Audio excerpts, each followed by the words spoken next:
ఈరోజు తిరుపతి వేదికగా ఒక ఇంట్రెస్టింగ్ వార్త కనిపించింది.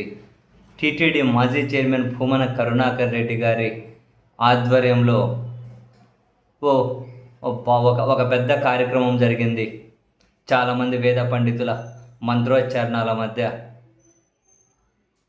ముస్లిం మతాన్ని స్వీకరించిన ఒక కుటుంబం మళ్ళీ హిందూ మతాన్ని స్వీకరించే కార్యక్రమం అది.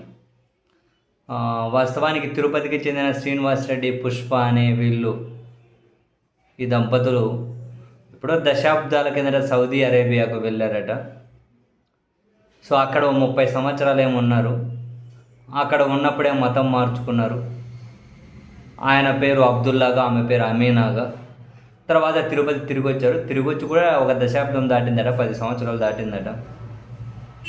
ఇప్పుడు వాళ్ళు మళ్ళీ హిందూ మతంలోకి రావాలని చెప్పి నిర్ణయం తీసుకొని ఆ నిర్ణయాన్ని భూమన కరుణాకర్ రెడ్డి గారి ఆధ్వర్యంలో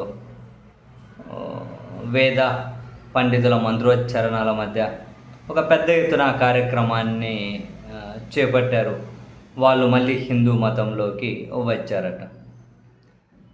వాస్తవానికి సరే, మనం చాలామంది రాజకీయ నాయకులను చూస్తూ ఉంటాం. ఓట్ల కోసమో లేకుంటే మరో దానికోసమో రకరకాల వేషాలు వేస్తూ ఉంటారు. మన కళ్ళ ముందు కూడా చాలామంది కనిపిస్తారు, రకరకాల వేషాలు వేసుకొని రాజకీయ గిమ్మిక్కులు వేస్తూ ఉంటారు.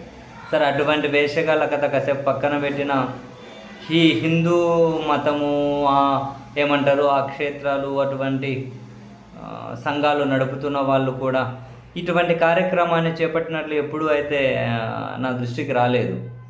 బహుశా నేను చూడలేదో లేకుంటే ఇంతవరకు ఎప్పుడు జరగలేదో, ఐఎమ్ నాట్ షూర్. కానీ బహుశా నేను చూడడం అయితే ఇది ఒక ఫస్ట్ టైం. ఈ విధంగా మళ్ళీ వాళ్ళు 30 ఏళ్ళ కిందటేమో ముస్లిం మతాన్ని స్వీకరించి తర్వాత మళ్ళీ ఇప్పుడు హిందూ మతంలోకి వచ్చిన ఈ కార్యక్రమం అన్నది బహుశా వీళ్ళే ఫస్టా లేకపోతే ఇంతకుముందు జరిగాయో తెలియదు. కానీ అంటే నేనైతే చూడలేదు ఈ మధ్యకాలం.